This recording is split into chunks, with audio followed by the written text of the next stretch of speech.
আসসালামু আলাইকুম। আমরা এখন একটি গ্রামে আসছি। গ্রামটির নাম দুর্গাপুর, গোলন্দা। সেখানে আমরা দেখতে পাচ্ছি বিভিন্ন ধরনের জিনিসপত্র। তার ভিতরে আমাদের চোখে একটি আশ্চর্যজনক জিনিস যেটা পড়ছে, প্রত্যন্ত গ্রাম হলেও প্রত্যেকটা ঘরে দেখতে পাচ্ছি পেঁয়াজ। পেঁয়াজের সাইজ আপনার অনেক সুন্দর, যেটা রসগোল্লা কদমের মতো। কদম পেঁয়াজ এটা বলে, আলের পেঁয়াজ। বাংলার কৃষকের ঘরে ঘরে প্রতি বছরেই যেটা অনেক পেঁয়াজ হয়, সে পেঁয়াজটা তারা সংরক্ষণ করার জন্য ঘরের যেটা চাতাল সেখানে রাখে। এখন আমরা সেটাই আপনাদেরকে দেখাবো। চলুন দেখি। গোটা চাতাল ভর্তি সে পেঁয়াজগুলো সংরক্ষণ করে এভাবেই, যেটা সারা বছর এভাবে রাখে। বাড়ির উঠানে দেখতে পাচ্ছেন পেঁয়াজ, ছোট ছোট হাঁসের বাচ্চা। এবং আমরা দেখছি প্রত্যন্ত গ্রামে যেটা নদী বা খালের মাঝখানে যেটা দেওয়া হয়, নদী পারাপার জন্য বাঁশের আর যেটা বলা হয়, সেখান দিয়ে পার হওয়া অনেক ধৈর্য এবং কঠিন পরীক্ষার সম্মুখীন হতে হয়, যেটা অনেক কষ্ট সম্মুখীন হয়ে আমরা পার হলাম। অনেক কষ্ট হয়েছে, যেটা দুই হাত লাল হয়ে গেছে বাঁশ ধরে। চলুন আমরা আরও নতুন কিছু দেখাবো। এখানে মূলত আমরা গিয়েছিলাম একটি বাসায় দাওয়াত খেতে, যেটা অনেক সবাই আমাদের পেয়ে অনেক খুশি। এখানেও দেখছি এক কর্নারে পেঁয়াজ এই সময়, এই মৌসুমে পেঁয়াজ হচ্ছে ভরপুর প্রত্যেকটা বাসায়, যেটা ময়লা আবর্জনার মতো পড়ে থাকার মতো জায়গা জায়গা পেঁয়াজ, এই রসুন ভরপুর। খুবই সুন্দর।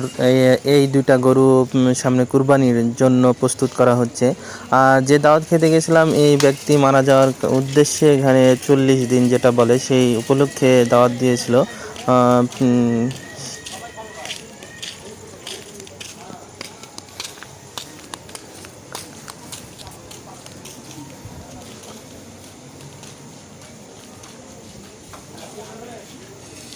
প্রচুর পেঁয়াজ, সৌন্দর্য, মনোরম পরিবেশ, ঠান্ডা আবহাওয়া এবং বাতাসে আর্দ্রতা, এবং সেখানেই ঘরোয়া পরিবেশে একটি দোয়ার আয়োজন করা হয়েছিল। স্বতঃস্ফূর্তভাবে আমরা সেই দোয়ার অনুষ্ঠানে উপস্থিত হতে পেরেছিলাম। সেটা খুবই ভালো লাগছিল। এবং দোয়া শেষে আমাদেরকে খাবার পরিবেশন করছিল, এবং তার ফাঁকে আমরা গরুগুলো আবার সুন্দরভাবে দেখে নিলাম, যেটা কুরবানির জন্য প্রস্তুত হচ্ছে। অনেক গরমের কারণে যেটা গোয়ালে রাখা সম্ভব হচ্ছে না, সেটা গাছের নিচে বেঁধে রাখা হয়েছে।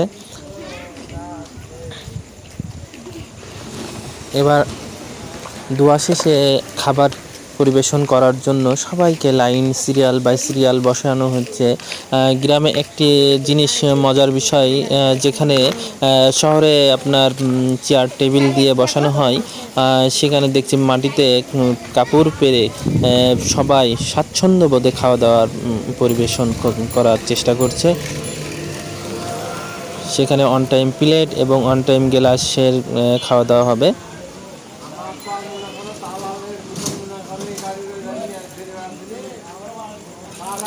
গ্লাসগুলো খুবই হালকা, মানে খুবই সেখানে গ্লাসের উপরে পানি দেওয়া হচ্ছে, কারণ যেন বাতাস না হলেই যেন না উড়িয়ে যায়। এই তো আমাদের সামনে কাঙ্ক্ষিত খাবার চলে এসছে। নাই কোনো গোশ, নাই কোনো মাছ, নাই কোনো ডিম, কিন্তু আছে মজাদার খাবার।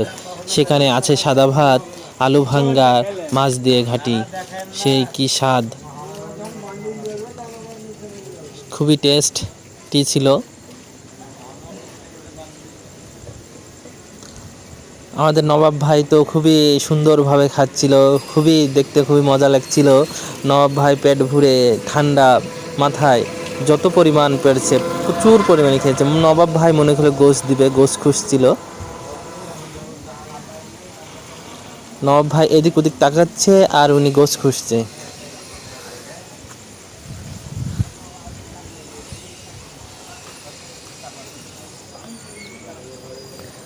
বেচারা গোশ না পেলেও কি হবে, বাংলা খাবার গ্রাম বাংলার খাবার, ঐতিহ্য খাবার, একসঙ্গে খাবারের মজাই আলাদা। ছেলেদের খাবার শেষে মেয়েদের খাবারের জন্য প্রস্তুত করা হচ্ছে, মেয়েদেরকে খাবার পরিবেশন করা হচ্ছে। প্রায় এখানে 1000 পরিমাণ লোক খেয়েছে শুধু সাদা ভাত আর আলু ভাঙ্গার ডাল ঝোল।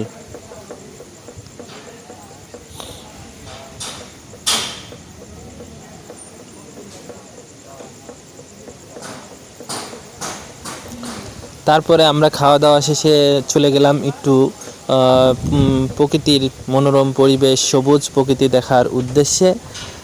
সেখানে গিয়ে দেখতে পাচ্ছি আমরা জমি প্রস্তুত করা হচ্ছে বিভিন্ন ধরনের আবাদ ফসল দিয়ে। তার ফাঁকে আমরা একটি গাছে আম পেয়েছি, যেটা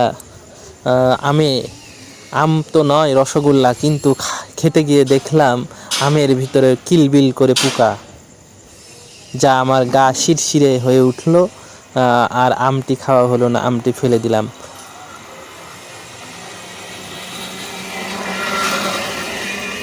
দড়িতে দড়িতে আপনার মাচানে সবজির আবাদ, না জানি কোন দেশে আসছি, সেই যে কত মজার। একটি বাসায় গেলাম, দেখলাম ভুট্টার চাষ, ভুট্টা, গম, ধান, পেঁয়াজ শুকাতে দিয়েছে।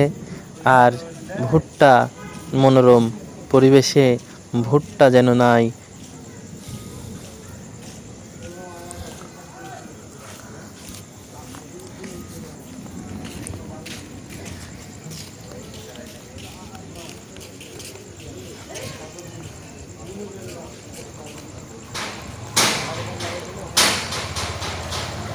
এখানে এসে দেখলাম সুন্দর দুইটি খাসি, কালো রঙের খাসি। এই যে আমরা দেখতে পাচ্ছি, এগুলো পানের বর ছিল। পানের বরটা কোনো দুষ্কৃতী লোকগুলো আগুন ধরিয়ে পুড়িয়ে দিয়েছে, যা কৃষকের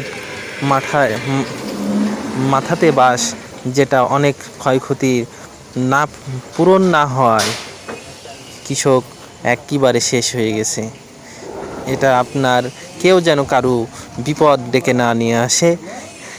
দেখা যাচ্ছে একজনার বিপদ করতে গিয়ে আরেকজনার নিজের বিপদ হয়ে যাবে এক সময়।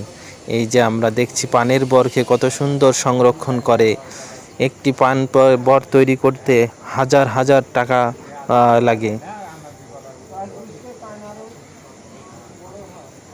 এই পান আমাদের দেশের পান বিদেশে রপ্তানি হয়, যা দেশের আর্থিক আয় উপার্জনে প্রচুর পরিমাণে সহায়তা করে।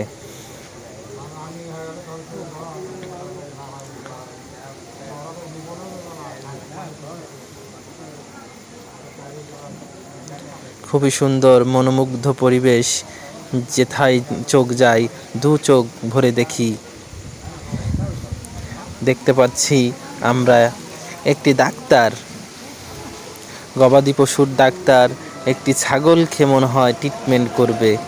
ছাগল অসুস্থ, যা ছাগলকে যত্ন সহকারে ট্রিটমেন্ট দেওয়ার জন্য ডাক্তার ডাকা হয়েছে। তারপরে আমরা চলে আসলাম, আসার পথে দেখলাম নদীর পানি শুকিয়ে গেছে। নদী না তো খাল, বিলের মতো শুকিয়ে যাওয়া একটি জায়গা। সেখানে দেখছি একটা ডুঙ্গাতে আমরা চড়ার চেষ্টা করলাম। এই ছিল আমাদের সৌন্দর্য, একটা মনোরম পরিবেশ। যদি ভালো লাগে লাইক, কমেন্ট, শেয়ার।